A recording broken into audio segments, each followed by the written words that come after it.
This episode is brought to you by the Financial Times. When it comes to news, it's easy to find out what, who, where, and when.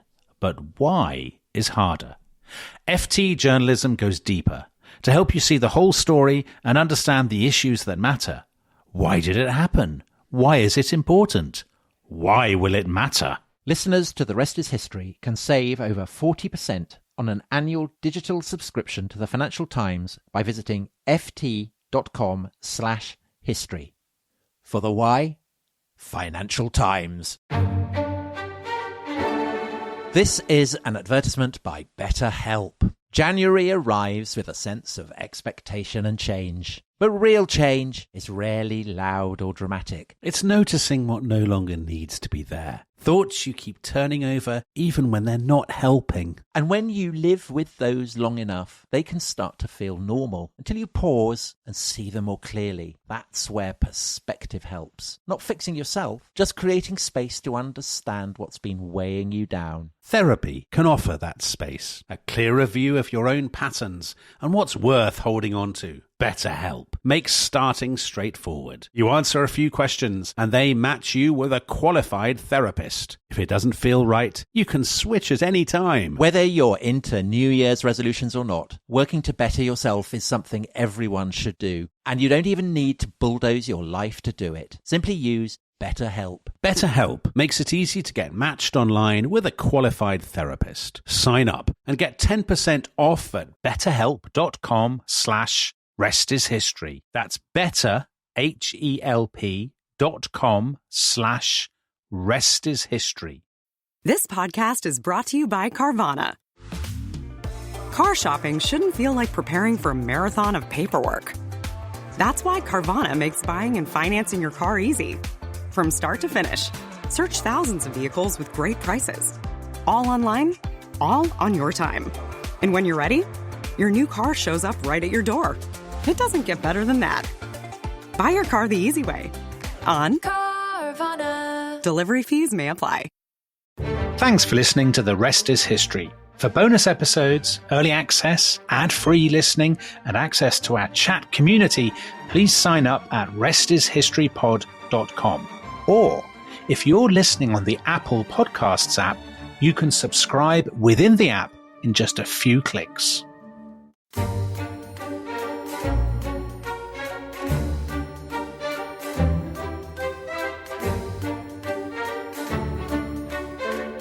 Hello, welcome to The Rest is History.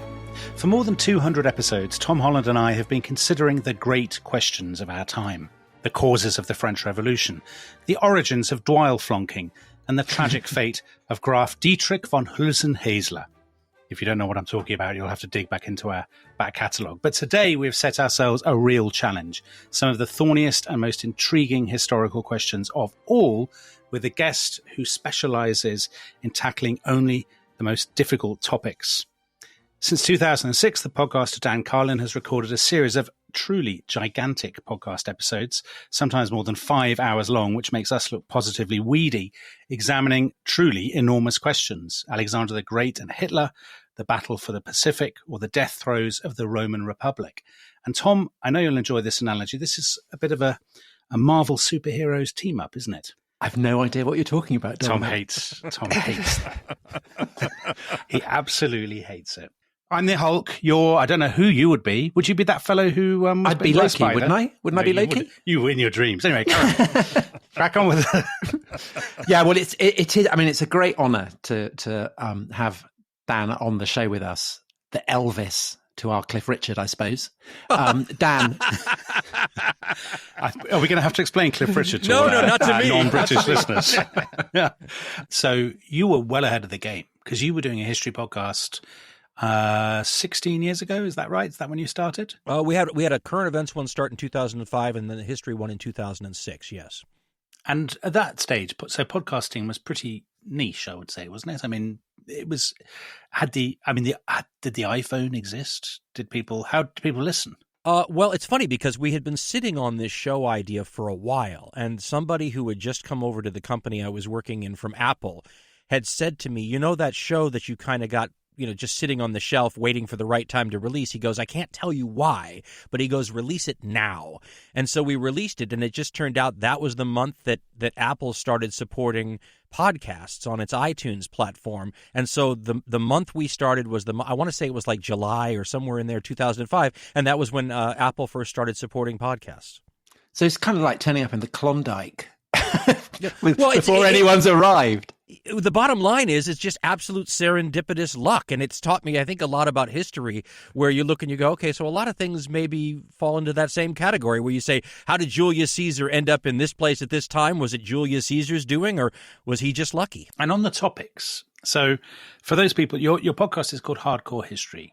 And I mean, it is pretty hardcore. It really makes us look positively softcore, Tom. That's not something I'd often say about us by comparison, because your episodes are enormous. You'll do a sort of series on the Pacific War, and it's sort of 5 episodes that are 5 hours each. So have you memorized all the stuff beforehand, or how does that work? Well, let me just say that the first episode we ever did was 16 minutes, so that shows you what I was thinking it was going to be. Right. So this evolution is totally contrary to anything I would have chosen because, as you guys know, as podcasters yourself, it is really hard to do 5.5-hour-long shows and then listen to them and edit them and all that, and then all the stuff that ends up on the cutting room floor. I in terms of memorization, no, I have to do all of the prep ahead of time in terms of a lot of these topics are things I knew something about anyway, right? I'm not starting from ground zero. Somebody said to me once, why would you please do a show on 17th century India? And I said, I can't do a show on 17th. I know nothing about 17th century India, and I need to know something. But so the process when you decide on the topic is, okay, how much of that information I used to know is still valid, and so you start from the foundational level there, and you read a lot, and then I usually mark down little quotes that I want to include in the program. But then we go in and we sort of freewheel, because it ends up becoming something that you never could have planned, for better or for worse, if that makes sense, from an evolutionary standpoint. And Dan, what you also do, so you great narrative sweep, but you focus in on the big questions that I'm sure people are always asking themselves. So Alexander or Hitler, are they really so different? That kind of thing.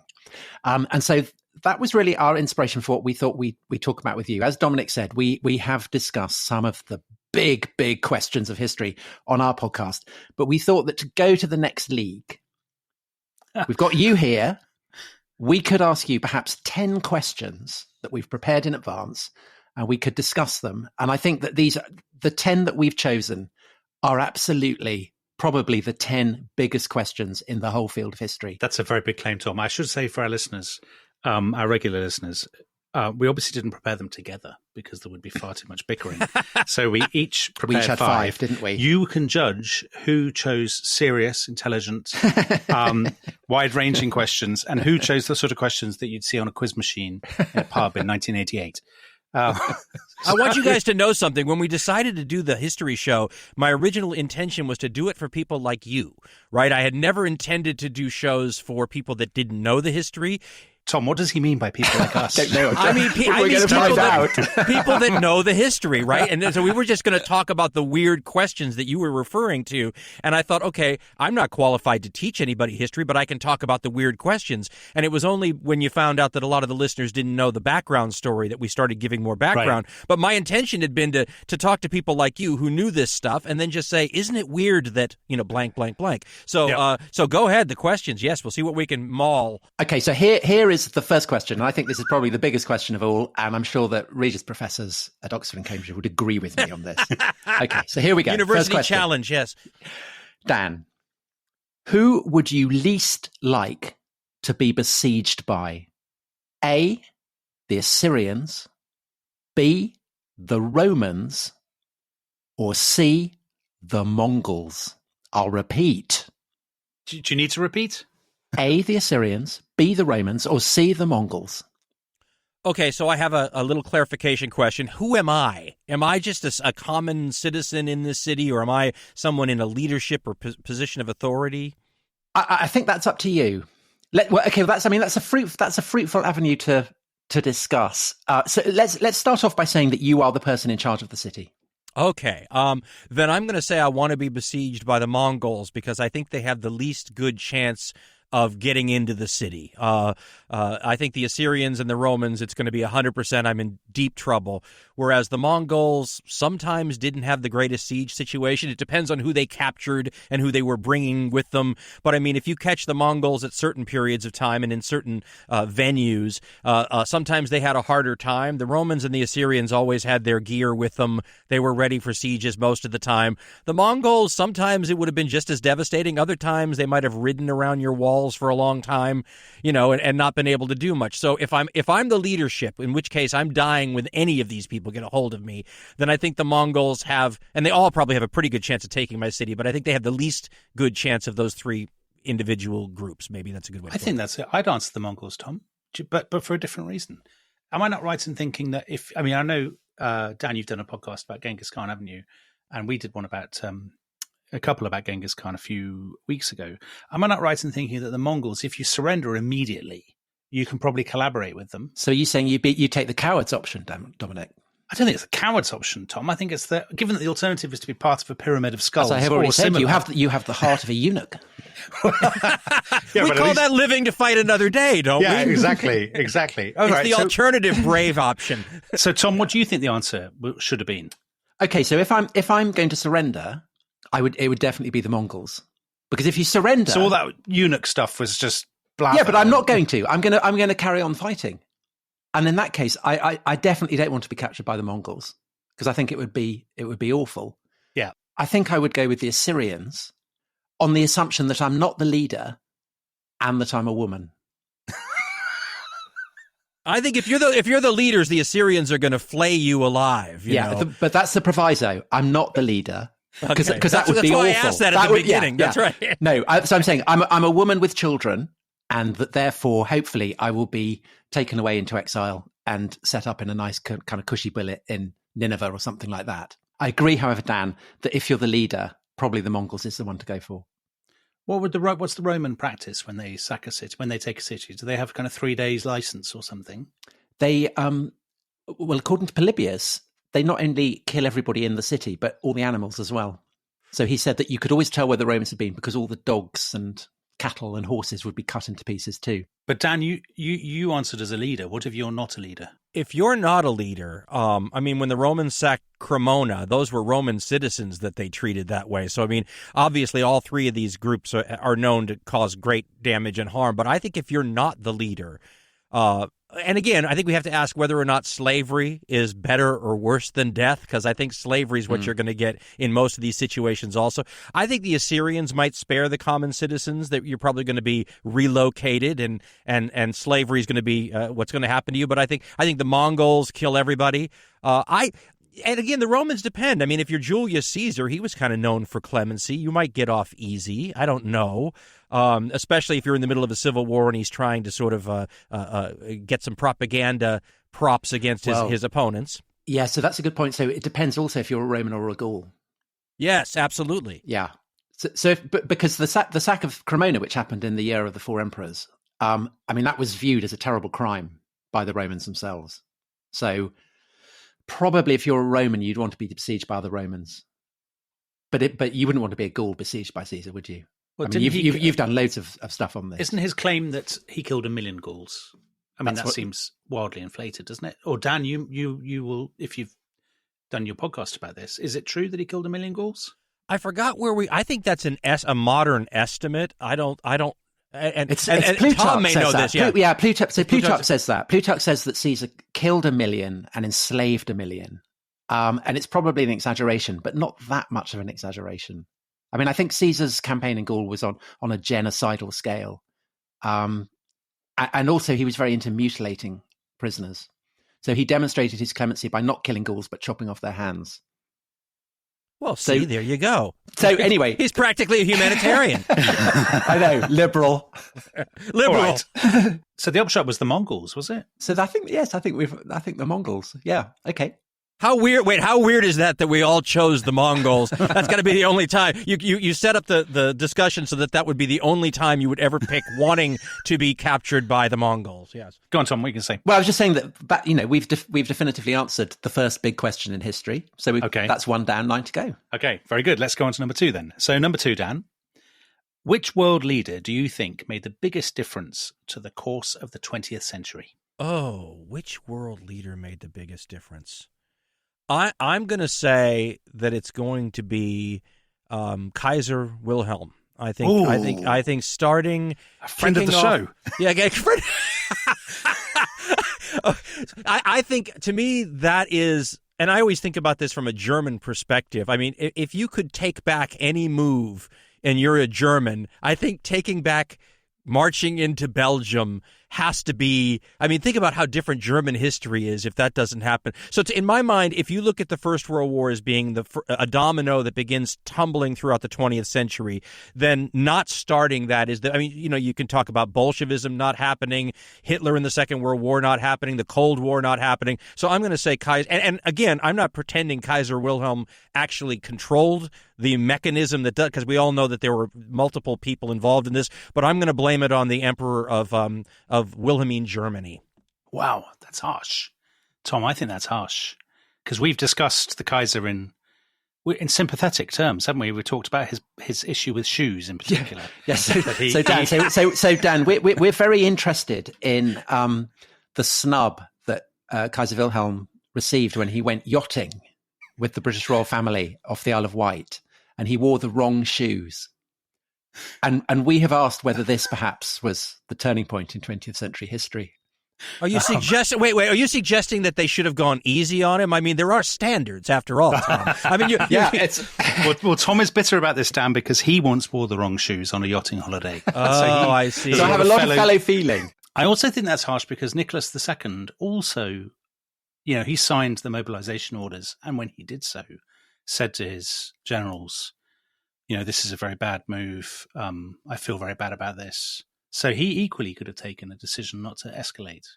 Although I suppose you would say he equally was basically a prisoner of the decision-making kind of process in, the summer of 1914. Well, but what happens if Belgium doesn't get invaded?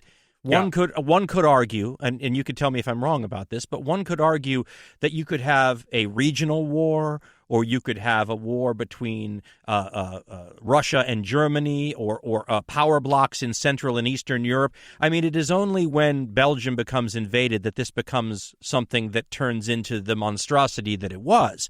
Let me ask the question this way. If Germany and Russia go to war with each other and Belgium is not invaded, do you think Britain goes into the First World War? Oh, that's a difficult question. I mean, we did a podcast about the origins of the First World War, and so people who listen to that will know that I have very heretical views. So yes, people always argue in Britain whether we should have fought in the First World War or not, and I think we should, but on the other side. Okay, but I crack at the French. But I think so. So the French were always going to fight the First World War. I mean, there's no doubt about that. And I think the Germans thought, didn't they, that basically the only way, their entire military machine was predicated on the idea that they would strike west, and they would have to do that through Belgium. Right. So Germany going to war with Russia, I don't think there is a scenario in which they don't go through Belgium, because I think they felt that was an absolute... Because that was their plan, wasn't it? That was always the plan. But they couldn't ignore the French. I mean, they think we have to deal with France first. And the only way to do that is to go through Belgium. I think the bigger question is, well, it's not I suppose what, to me, the question is what if Britain nevertheless stays out? Because it could have, if the Germans had gone into Belgium in a different way, maybe. If that's the case, then you could say that it's whoever makes the final decision to involve Britain that's the... Herbert Henry Asquith. Herbert Asquith. That's the most important. Well, I'll tell you what. I don't think the United States gets in the war if Britain's not in the war. So I think that's true. That's true. When I wrote that question, I was guessing that you would choose either Hitler, Stalin, or Mao. But Hitler and Stalin are both created by the First World War, aren't they? That's right. So if the First World War goes differently, then neither of them are part of the equation. So, for example, if the First World War, Britain isn't involved and Germany wins quickly, then is there a Bolshevik revolution? Well, but isn't a popular theme of counterfactuals in which Germany wins and defeats France is that France then produces Hitler. Yeah. Wow. Hitler. Well, here's the thing that no one ever considers either. But what if, during the initial stalemate of things, peace talks had broken out and somehow they'd manage in 1915 or 1916 to sort of end this thing with an armistice then, with none of these countries destroyed, or I mean, that would have been interesting too. The United States wouldn't have been involved. See, you guys know much better than I do, but the damage to the British Empire in this war, from the financial standpoint and everything else, I mean, I don't know if you call it a mortal wound, but the bleeding that happens from that moment on is such that when we talk about, impact on the 20th century, I mean, imagine if Britain had not been mortally wounded then, and the role that they might have played in a 20th century world as a much more healthy great power. I mean, it's the counterfactuals, as Tom was suggesting, are fantastic. Yeah, I think that's true. But to play devil's advocate, you could argue that Europe was a tinderbox waiting to explode. Oh, yeah, Bismarck said so, didn't he? Yeah, that if it hadn't been the Kaiser, it would have been someone else. And you would also, on the topic of Britain, say, relative to America, Britain was always going to be eclipsed by America. It was just a question of how and when, I would have thought. The scale of, America is such a larger power, now a continental power.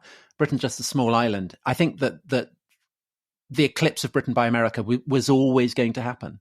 And the First World War probably just expedited it. I love the line that Bismarck is quoted to have said a generation before the war, that Europe's leaders were like men smoking in an arsenal. And so I think your point is well taken about the nature of the situation. The United States is a funny question on this, because you have to remember that there was a long history in the United States of non-interventionism in Europe's situation. I mean, it goes back to the Founding Fathers, right? And I think if you hadn't had the First World War the way you had it, I don't think the United States gets involved in at least European affairs from that moment on. And then it would have been very interesting because, of course, if no First World War, no Second World War, what is going to be this momentous event that breaks this taboo in American international history? You needed something that broke down. And then once the wall was broken down, it was a lot easier to get back and do it again. But I don't know. I don't know what America's... Something in the Pacific, maybe? Something to do with China? Well, on China, what about Chairman Mao? Because he perhaps is the obvious candidate for the Chinese empire is going to collapse whatever happens. The imperial system that had been a feature of Chinese history for centuries, millennia, something was going to step into the gap. Maybe Mao's communism wouldn't have happened without the example of the Russian Revolution. The Russian Revolution wouldn't have happened without the First World War. So again, the Kaiser's deck shoes. So, but I think that Mao at the moment seems more influential than either Hitler or Stalin, because the regime that he established is ongoing and plays, an escalating role in world affairs at the moment. But of course, Mao didn't overthrow the imperial system. He overthrew the nationalists, and the nationalists were weakened by a war with the Japanese. And so, I mean, there's all these things that come into play that say if the Japanese aren't involved in weakening the nationalists, are Mao's communists able to, win the Civil War? I mean, again, to me, it does come to the Kaiser's deck shoes question. I mean, that's a wonderful movie title right there. But again, I would be open to the idea that the Kaiser was dragged along by his generals, or as we always say in the United States, the president is often given a small range of choices, some of which are so outlandish that you end up choosing what the generals want anyway. And I think you can make a case that maybe the Kaiser was presented with a situation where he felt like he didn't have any options. I'm not educated enough to know what the internal deliberations were in the room between the Kaiser and von Moltke and all those people. I mean, the one thing I think is fascinating, though, is that point about your point you made about Britain and its empire, because I probably agree with Tom that the United States was always going to overtake Britain, and the Western European colonial empires were probably always going to disintegrate in roughly the middle of the 20th century. I mean, maybe they would have done so later. But I think there's a couple of countries, so China would be one, but also Russia. Russia at the beginning of the 20th century was a massively industrializing, kind of dynamic power, and it didn't have to take the path that it took. The sort of communist years. So a Russia that doesn't go communist and doesn't enter the First World War, where do you see it going? Well, I mean, look, it didn't seem like the Tsar's regime was long for this world anyway, right? You had 1905 revolutions, you had assassinations, you had anarchists in Russia. So the question is could you have had, and this was early in their actual revolution, 1917, 1918, you had other groups of people sort of arm wrestling it out. I mean, there might have been a Russian democracy or some sort of a parliamentary system. I mean, there's a number of ways it could have gone. I'd like to throw a question back to you because I'm curious your views on it. What do you guys think of the sending of Lenin back on the train as I think we called it a form of intellectual contagion, sending Lenin back to Russia to destabilize the situation there. I mean, what if again, this goes back to the Kaiser too, because if the Germans aren't in the war, do you send Lenin back? But I mean, how much of a difference does that make? And if Lenin doesn't go back, if Lenin stays in Switzerland writing angry essays and papers and newspaper articles, does Russia go in a different direction? Because he seems to be a pretty pivotal figure all by himself. Yeah, I'd agree with that. So doesn't it, Churchill said that it was like sending a chemical weapon or a biological weapon, unleashing a virus? Yes, exactly. And I think, yes, no Lenin. Lenin gets to St. Petersburg, doesn't he? The Finland station, and basically says to all the Bolsheviks, we will take power within, our plan is to take power by the end of the year or something. And they're just dumbstruck because they don't see how they're going to do it. They don't have enough support. Without Lenin and his charismatic... And his ruthlessness. Yeah, you're right. I mean, he obviously sets the tone for the revolution, doesn't he? Well, and so did all the Russians dying against the Central Powers. I mean, you know how war tends to damage the underpinnings and the foundational stability of states. And we all know what situation Russia was in by 1916, 1917. I mean, if there hadn't been a communist revolution, you were basically having a soldier-led mutiny on the front lines regardless. But maybe what you have in Russia... it's a bit like taking Hitler out of the equation in Germany in the 1930s. I think in both cases, if you take those charismatic kind of demagogues out of the picture, then you have, to my mind, probably a military authoritarian dictatorship of some kind, maybe. But it would be less brutal, wouldn't it? I think. Actually, in both cases, both Hitler and Lenin are characterized by a degree of cruelty. Yeah. Of utter ruthlessness that his opponents found shocking, didn't really know how to cope with. I think I don't know what Dan thinks about this. I think a white Russian regime would have had pogroms straight away, sort of, anti-Jewish pogroms, and there would have been some liquidation of people they blamed for their defeat, but they wouldn't have had an ideological project that decades later still involved, famines and collectivization and all that sort of stuff. What do you think, Dan?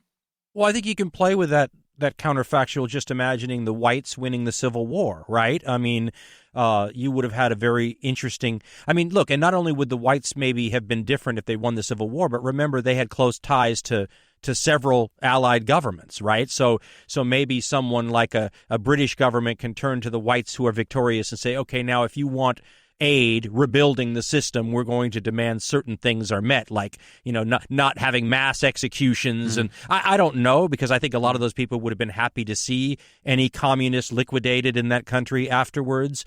But I do think that Tom's point is well taken, that these ideological regimes that so encapsulate the 20th century version of those of Hitlerism or Stalinism, that those things had a particularly... They'd somehow integrated the sense of vengeance or the bitterness. I mean, both sides had real opponents they were blaming for the way things were, and there was a sort of an unstated demand that when the time comes, those people will pay, right? So if it's the kulaks or if it's the Jews or whatever it might be. So in other words, for that program of constantly finding a scapegoat to blame is to come to its fruition, there's got to be some eventual... I mean, I think you see this in Putin's Russia now. You have a scapegoat, and then the logical follow-through is to punish the scapegoat, right? Just one last thought on might there be a case for saying that it's too early to tell which world leader made the biggest difference to the story of the 20th century? And I'm thinking in particular of the return to anxiety about nuclear war at the moment.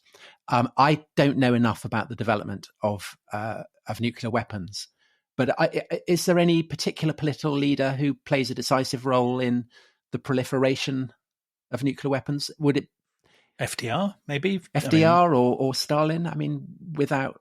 I don't know the answer to that. But you'd have them without either of those characters, surely, wouldn't you? Well, if one wants to play the game that way, one can say that there would be no nuclear weapons when they happened, if not for Hitler, right? Because the war created a dynamic where there was a feeling of whoever gets to the finish line first on this is going to be the victor. And it's the whole Nazis heavy water sort of story, right? I mean, where or the line about Einstein telling FDR in that famous letter about the potential for weapons creation out of nuclear fission. I mean, in my mind, if the war hadn't happened and it was peacetime and you weren't worried about somebody else beating you to the punch on that, maybe 10 more years elapse. But I agree that you're looking at something which is inevitable technological development. Yeah. You might not have used them. Might have been interesting to see a world today with no actual examples of what atomic or nuclear weapons might do. Maybe one could argue that it almost was a benefit because I think we haven't used them since, simply because we know how nasty they are. That's so what you could argue the fact that Truman did use them and demonstrated what they could do perhaps was as decisive as anything that happened in the 20th century. Yeah, no, I have a problem with Truman, too, because I really feel like when you talk about somebody who was in a very, and I have some sympathy too, but not in a position to be the person who should have been making those decisions. I think, Truman didn't even know about the bomb, right? I mean, that's how cloistered he was. He'd only been a vice president for like 5 minutes. So when you take over, I mean, I was struck when we did a show on the early years of atomic weaponry and whatnot. I guess it's a reminder. Sometimes you forget the institutional forces at play when a long time has elapsed. But there was a guy named Graves who was the head of the U.S. Program to develop the weapon. And he basically said that had they not used the weapon with all of the sunk costs and the opportunity costs, right, the things you didn't do because you put that into that the American people would have hung everybody up who made that decision by the nearest lamppost, right? So in other words, it would have taken somebody of a Churchill or an FDR of a standing where they could have said, no, I don't have to worry about what the public backlash is going to be. We're not going to drop this weapon. Whereas Truman was the new guy, and I think he was simply following an already laid path, and he didn't feel like there was room for maneuver. But he's also not deciding in a vacuum, though, is he, Dan? Because he's thinking, he's not weighing up, will I use the weapon and kill all these Japanese civilians or will I not? He's thinking, will I use the weapon or will I authorize conceivably a land invasion of Japan, which based on what's happened in Okinawa is going to be horrifically bloody and tens of thousands of American GIs will die. And he probably, his argument to you would be, if he were here now, would presumably be, I took a terrible option, but the least worst option that arguably saved American lives.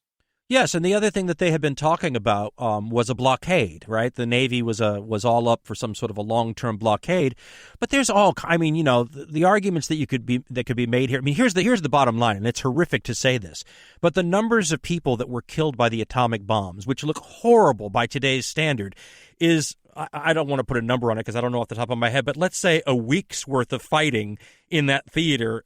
I mean, we used a quote, and I'm going to go from memory, so I'm sure it's wrong, but it was talking about the hundreds of thousands of civilians that were dying, I want to say every week in that theater. And so to sit there and focus on, God, these are huge numbers. So 100,000 here or 100,000 there is to ignore what the Japanese military was doing on the ground.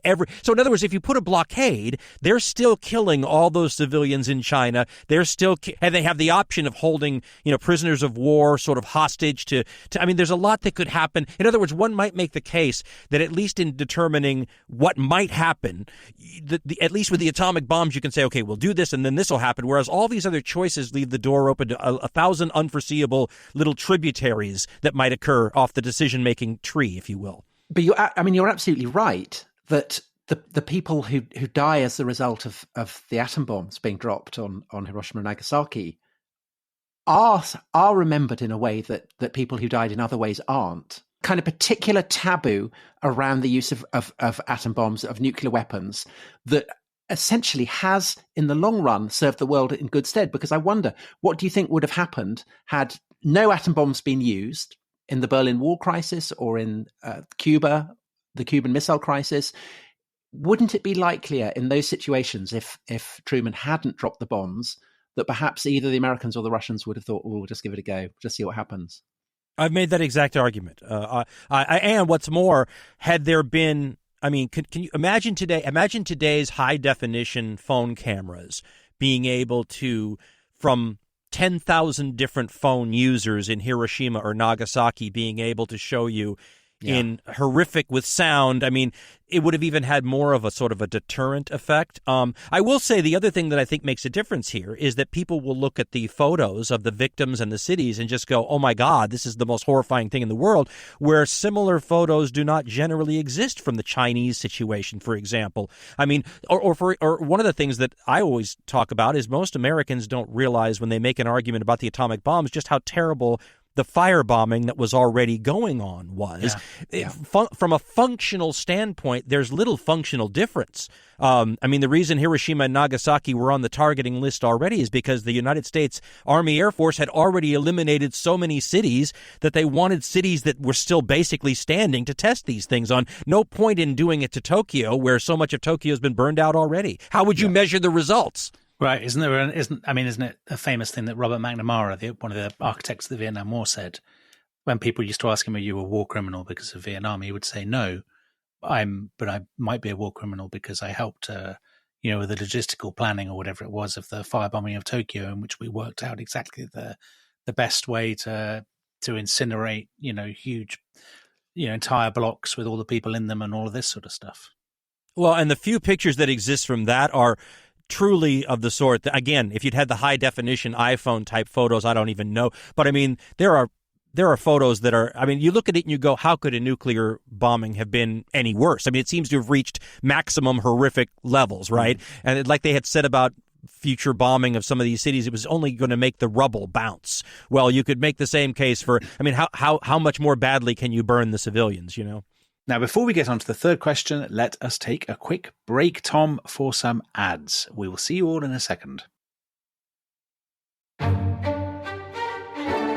This episode is brought to you by the Financial Times. I think we both agree, Dominic, that in the clamour of countless voices competing to break the news and telling you the what, the who, and the where on these stories, there's often something missing, isn't there? There is, Tom, because I think to get a true understanding of any story, you really need to know why. Take FT journalism. It goes deeper, providing the insight, analysis, and perspective to help you see the whole story and truly understand the issues that matter. Why did it happen? Why is it important? And why will it matter? I've got a brilliant example. So they had an article recently, a fascinating article about why populism became popular. And this Financial Times article absolutely delved into that. It was so interesting. And does it nail it? Yeah, it nailed it. Absolutely nailed it. And it really made me look at populism in a new light. Well, if you're interested in the why, we have good news. Yes, listeners to The Rest is History can save more than 40% on an annual digital subscription to the Financial Times by visiting ft.com/history. For the why, Financial Times. This episode is brought to you by Rocket Money. Tom, we often talk about how to organise our finances. I'm very conscious that I'm paying for a lot of mad subscriptions. And there's one thing that we've talked about often on this show. It's the thing that we probably hate more than any other, and it's a hidden fee. I would love to get my finances under control. There are all these things piling up on our bank statements, and I think I need to fix this problem. I need to sort this out and to stop this. I mean, my finances are so chaotic that I need this app. So I'll tell you what it is. It's called Rocket Money. It's a personal finance app that helps find and cancel your unwanted subscriptions. It monitors your spending and it helps to lower your bills so that you can grow your savings. With Rocket Money, you can track all of your subscriptions and you can easily cancel within the app with just a few taps, saving you time, avoiding charges. And you can also set budgets and goals and get personalized insights and regular reports to track how you're doing. They will even send you real-time alerts for large transactions, upcoming bills, refunds, and even low balances. So let Rocket Money help you reach your financial goals faster. Join at rocketmoney.com/ishistory. That's rocketmoney.com/ishistory. rocketmoney.com/ishistory.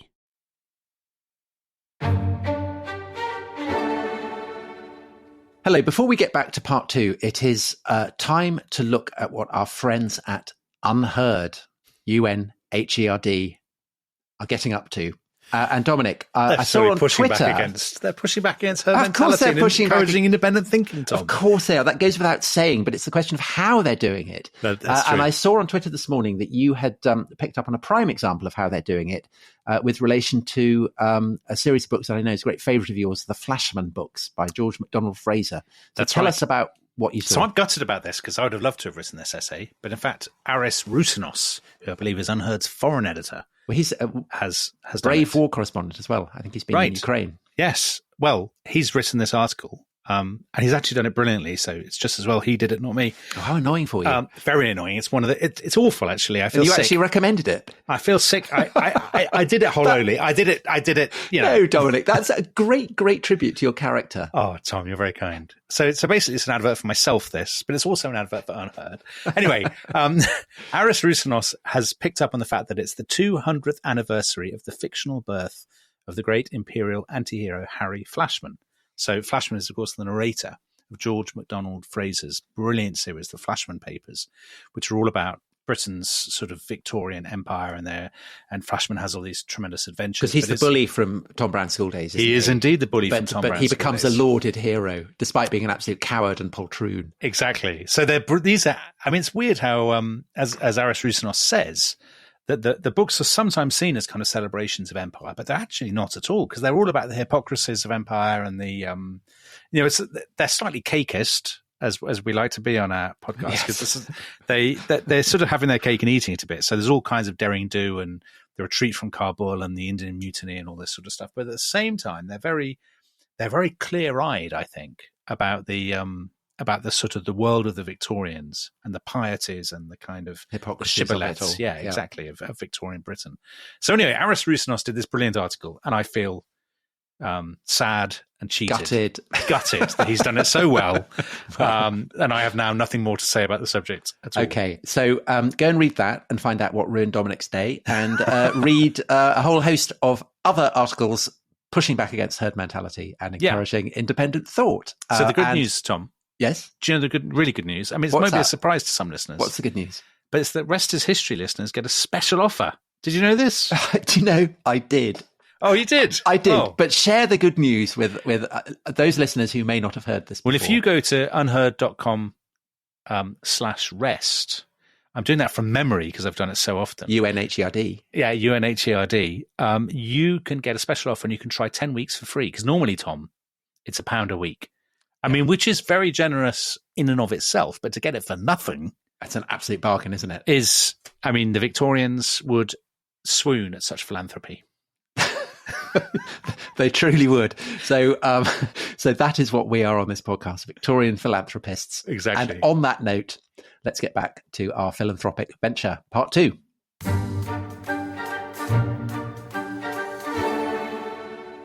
So on the topic of the way that evidence and sources influence our understanding of the past, could I come to another big question? Sure. Thanks to writers like Suetonius and Plutarch, we have lots of biographies of Greeks and Romans. Which ancient empire do you wish had left us with a similar range of biographies? A, the Egyptian, the New Kingdom, perhaps particularly. B, the Persian, the Achaemenid Empire. Or C, the Carthaginians. The Persians. That's an easy one. Okay. And the reason why is because I feel, and you can correct me, you've got certainly more knowledge on this than I do, but the Persians were going to be the inheritors of all of those earlier civilizations. I mean, anything that the New Kingdom had was likely going to be in the Persian. In other words, I imagine that the Persian libraries are going to contain the information from Egypt, the information from Assyria, the information from Babylonia, and one could imagine that would also include stuff from even the earlier civilizations in Mesopotamia, assuming that there'd been no logical break in the literature's history. But I imagine if you get your hands on the Persian library, you're going to find out about Sumeria in ways that you wouldn't find out about if you captured the Carthaginian library, maybe. Does that make sense? Yeah. You could argue, I suppose, couldn't you, that we know more about the Persians than the Carthaginians? The Carthaginians are a complete mystery, aren't they, really? I mean, there's so little we know about them. So wouldn't it be filling more of a gap? Well, there are biographies of of Persian kings written by Greeks, by Herodotus and people. You mean? Yes, and actually by Plutarch as well. But they're very Greek. I mean, it would be nice to have the kind of the Persian perspective on themselves, but it's just the Persians didn't write that kind of style. But I agree, the Carthaginians is kind of awful because they had incredibly rich libraries, and the Romans deliberately incinerated them, all except their agricultural manuals. Which is Tom, if they got in their hands, and this is just a question for my own purposes, but if somebody had ever gotten their hands on the library at Alexandria, does that include all this kind of information we're talking about, or is that still going to be lost stuff? It's a good question. I mean, the ambition supposedly with Alexandria was to contain the entire knowledge of the world, but they were Greek, so generally they equated the knowledge of the world with what Greeks had written. The obvious example, the obvious difference with that is that they do seem to have included Jewish writings, which inspires the translation of the Hebrew writings into Greek. So I don't know the answer to that, and I don't think it's possible to know the answer to that, but. The problem is that style of kind of gossipy, racy, biography that tells you, whose mother was getting up to what, and what his horse was called, and all that kind of stuff. The Persians, in particular, seem to have seen that kind of style as below the dignity of the Persian king. The Persian king is the embodiment of truth and order, and therefore details about what color hair he had or what sexual shenanigans he got involved with would simply not be permissible. Presumably there must have been people who knew about this, and the dream would be to, maybe they wrote it up somewhere and it's buried in some desert or something. But I think it's unlikely. Well, but your point's well taken, because a lot of this is this. It's not that a lot of these other cultures didn't write; it's that they didn't write like that, right? Exactly, they used it for different purposes. So that's a wonderful point. So one could make a case that a lot of our entertainment today follows the sort of Suetonius, especially Suetonius model. But one can also say, because I heard from a lot of Iranians after we did a show on Persian history, who talked about the fact that they simply told their history through other means. So you would have had the oral historians, or some of these sagas and things that didn't follow what we would consider, let's say, a Thucydides kind of take on history, but more of the like the Viking sagas rather than something like Plutarch. Yeah, absolutely. I think I would go for the Egyptian, simply because we did an episode on Tutankhamun and Akhenaten, and they seem such extraordinary figures, particularly Akhenaten. That whole kind of because ironically, because they tried to obliterate his memory, and therefore it kind of survived. Tutankhamun's tomb survived, and reliefs of Akhenaten survived in the rubble of temples and so on. It is possible to kind of patch together a sense of the drama of that story that makes you think it would be amazing to have a Suetonius style or even a Plutarch style biography of Akhenaten or Tutankhamun or that kind of set, or Hatshepsut or Ramesses II. I mean, it would. I deeply regret that, because in Egypt, as in Persia, you have this sense that the personality of the king has to be dissolved into the grandeur of the pharaoh. But isn't that the point, Tom? That you'd never have an Egyptian. Yeah, it is. It's inconceivable that the Egyptians sort of... It would be a category error to think that they existed, but it would be, if there were such a thing, if they did. It would be wonderful. But wasn't Akhenaten, though? I mean, we're talking about a guy, correct me if I'm wrong, this is a guy who may have tried to foist a monotheistic... I guess rolling up the traditional Egyptian panoply of gods into sort of a monotheistic sort of vein. I mean, had that happened, I think you open up the door potentially to dissolving the entire Egyptian sort of royal style of writing into something. Because, even the figures and the art form and the representations are much more realistic. Maybe you get rid of that sort of the court way of looking at this thing and you open up the door. Again, there's another one of your things. Maybe Akhenaten's the reason that the First World War broke out. He has the most. He has the most impact on the 20th century when you start the dominoes tumbling. All right. Okay. Well, we've got another counterfactual for you, actually, Dan. We did a podcast about counterfactuals in which we said they were we poured scorn on them, didn't we, Tom? But we've now broken our own rule completely, because this is one of the great American counterfactuals, probably the most famous American counterfactual of all. If the American Civil War, Dan, had gone differently, is there a scenario in which the Confederate States of America could still exist today? Okay, let me just say, I think the greatest counterfactual related to that is if the Revolutionary War goes the other way. But in our dreams. Yeah. that messes up the First World War also. Okay, so here's what I would say. I would say if the Confederacy wins, there's still a Confederacy today. Now, I don't think it looks like the dreams of Robert E. Lee and Jefferson Davis and those kind of guys, because I think slavery obviously goes away and all those kinds of things. But I think it's not such a weird counterfactual, especially if foreign powers came in and started aiding the Confederacy's cause. There would have been a lot of interest, I think, in seeing the United States split apart just from a power relation standpoint. And also, just to jump in, the Confederacy don't need to win, do they? They just need to not lose. You're right. Exactly right. That's a great point. And so I do think it's possible. And I think that's the difference between, say, a lot of Americans, yours truly, have talked about the current situation resembling something like a cold civil war.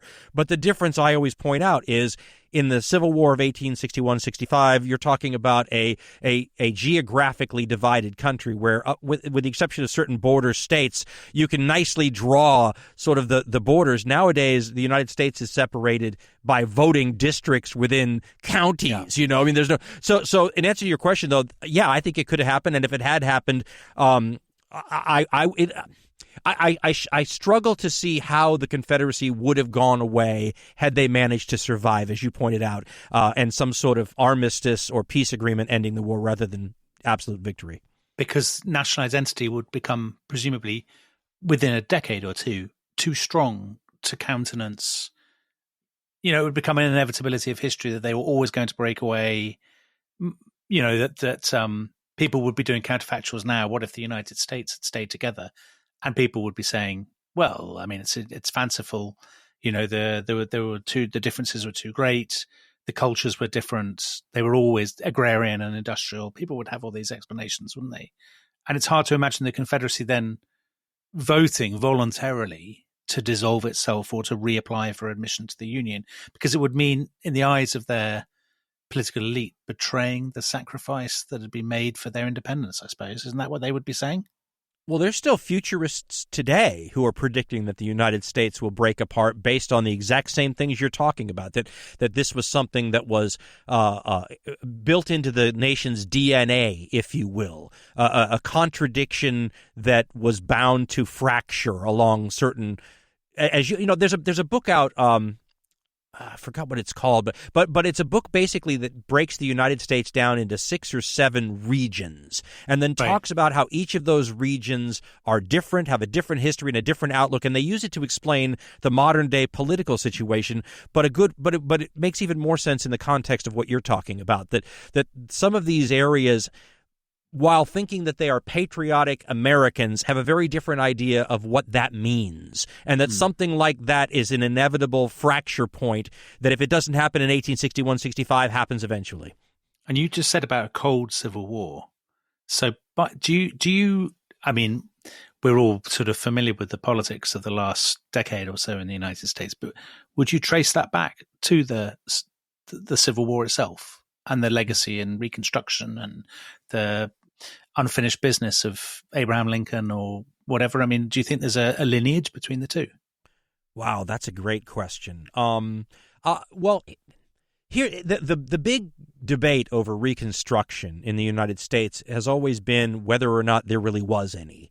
I mean, because of the way the politics sort of fell, including Lincoln's assassination and everything else, there's this feeling that Reconstruction was hurried. That it wasn't. I mean, I've read people talking about how we should have had a more denazification, post Second World War, the way we treated Germany, kind of an approach. But the way that the United States is set up, including the political parties at the time and the representation and everything else, sort of opened the door to let's call it a Reconstruction light. So I don't know about that. I do think that one could make a case that certainly by the middle of the 20th century, you can see the sorts of trends starting to develop that are in full bloom now. So I do think this goes a lot farther than just the last 10 years. But I certainly think we're at more of a critical mass point than we were. So whereas you used to be able to, I mean, look at the late 60s, not to change gears, but look at the late 60s and the early 70s. I think people forget exactly how violent and destabilizing those times were. And I think, as you guys have pointed out, if we're looking at this from a history book 500 years from now, where time gets compressed and the 1960s look like they happened yesterday compared to today, I think they're going to see these all as sort of connect-the-dot data points in a way that we don't quite perceive them now. Well, Dan, you mentioned the analogy with denazification. Sticking to the counterfactual, the Confederacy at least holds out and manages to negotiate a kind of precarious independence. Isn't it likely that the northern states would have been radicalized by the feeling that they had been fighting to combat slavery, and that sense would have given the North a more burning sense of mission than perhaps it had when it went into the Civil War, and that in a sense that would make a kind of long-term peace between a radically anti-abolitionist American bloc and an American bloc that still had slavery? It would make war between those two kind of inevitable in the long run. Well, let's break that down a little farther, because I think maybe you're giving too much credit to the American abolition movement in the North.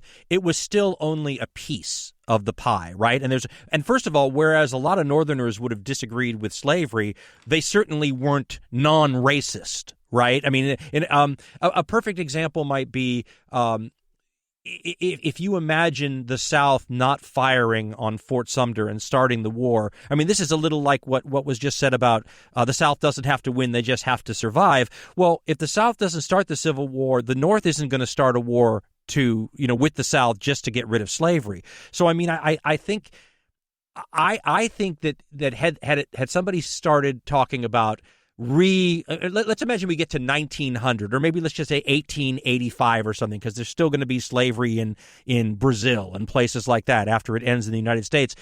The idea that the United States, the northern United States especially, would restart the worst war in American history. And of course, it's the worst war in American history because both sides' casualty lists are American dead, right? But to think that they would restart the worst war in American history for any cause under the sun seems like revisionist to me, especially for black folks that a lot of people in the North didn't feel were their equals anyway. I mean, I come from, I'm a typical American mongrel when it comes to my ethnic heritage, but there's quite a bit of Irish in my heritage. And the Irish people both fought passionately against the South and against slavery, but there were a lot of Irish people that rioted during draft riots and everything else whose attitude was, why the heck do we have to go die for this? I don't care.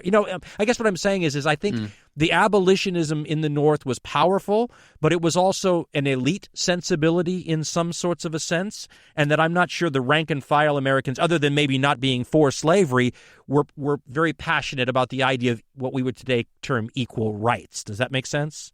But you think that even if the Confederacy had held out, that slavery would have gone? Oh, eventually, absolutely. I think it was untenable over the long haul. The question is what is the long haul? Yeah. I can't imagine slavery exists very long into the 20th century. But I suppose what you could argue, though, is that segregation would have lasted longer. It lasted till 1965. So it's lasted a pretty long time anyway. I mean, right, but it lasted. I mean, that's a point about how resilient it is. That it lasts as long as it does, even with the federal government that is often run by people who hate the idea of segregation. FDR or whoever, who are not themselves instinctive segregationists. And it exists in a country where there are states, again, where a lot of people are horrified by the idea of segregation, and yet it still survives for decades. So imagine it in a society where there aren't those people. In other words, like a richer, more secure version of South Africa. Well, because it was South Africa that I was thinking. I mean, South Africa, when did apartheid end in South Africa? Early 1990s. Yeah, but I'm gonna caution against looking at the northern states as so benign on the racial issue, because they may have been against slavery but they had no problems redlining their neighborhoods. People in liberal anti-slavery Massachusetts would riot when busing came around in the 1970s. I mean, I guess what I'm saying is that these people might have been against slavery, but they weren't necessarily wanting to live in harmony with black folks in their neighborhoods. I mean, racism was a nationwide problem, even if slavery itself was something that was reviled by many in the North. And remember, there's a religious component to this, too. I mean, a lot of this anti-slavery stuff comes from people who are part of a religious tradition that looks upon this as a kind of a sin, but they didn't have any problems with sharecropping after the Reconstruction. They didn't have any problems with, they did sometimes, but I mean, hotels that wouldn't allow black folks in. I guess what I'm saying is that slavery being such an outlier and so above and beyond what most people could stand, but they sure put up with things even in the North that weren't, that wasn't slavery, but wasn't freedom either. But the upshot is that we all think the Confederacy could still exist today had the 1860s worked out differently. I don't, here's, and I know I'm probably an outlier here, and I always get angry letters when I say this. I think it would have been really difficult for the Confederacy to have won the war if the North didn't just decide that they didn't want any more. What's the old Ennius line, right? The victor is not victorious until the opponent considers themselves so.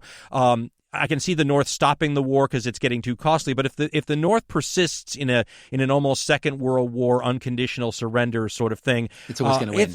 It's hard to see the Confederacy winning. What about if Britain gets involved there? That's a big counterfactual. Yeah, then it's like France's role in the Revolutionary War. Then I agree. Then the tables change significantly.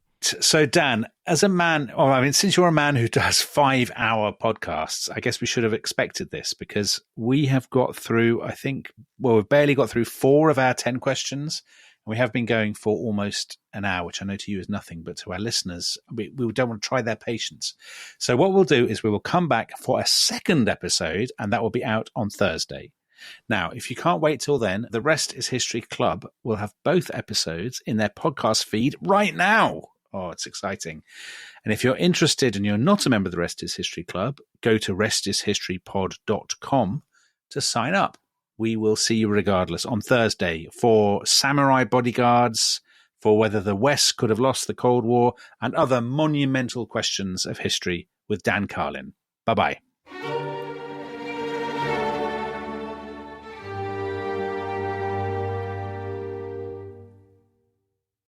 Thanks for listening to The Rest is History. For bonus episodes, early access, ad-free listening, and access to our chat community, please sign up at restishistorypod.com. That's restishistorypod.com.